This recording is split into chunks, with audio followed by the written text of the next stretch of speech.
Xotin o boshqalar sizning yomon gapingizni qilganda talash tartish orqali jon tikib sizni qo'g'daydigan ashu ko'kama ayol. Xotin o shundoq qaysar. G'ururi intayin kuchli.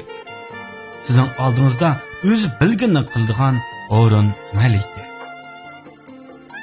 Xotin o o'zi bo'lganligi uchun sizni boshqa ayollarni o'ylashga yo'l qo'ymaydigan kunlamchi ayol. Xotin o ana shundoq siz uchun tatliq uyqusidan voz kechib, qoq saharda o'rnidan turib, sizga noshtalik tayyorlab beradigan ayoldir.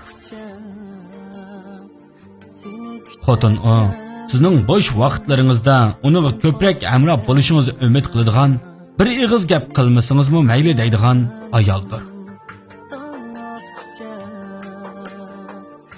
Xotin o sizni o'zi uchun qor tumanini to'sadigan kunlik bo'lsa deb o'ylaydigan ayoldir.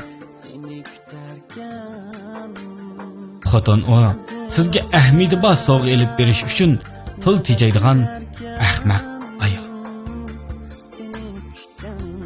Xotin o siz uning yeni yo'q vaqtlarda sizni o'ylab turadigan, kunda telefonga talmirdigan bechor ayoldir.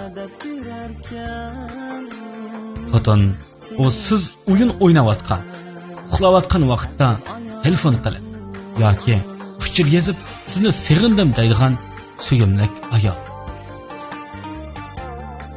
Xotin o faqat sizning qo'llashingiz ostida hech nimadan qo'rqmaydigan, Baturani olg'a ilgirlaydigan qaysar ayol. Xotin o boshqaning kiyimlarining maynatligini ko'rsa ko'ngli aynaydigan. Ammo sizning bir hafta kiyib turab ketgan tesiq paytuqingizni yuvib, oppoq qiladigan ishchan ayoldir.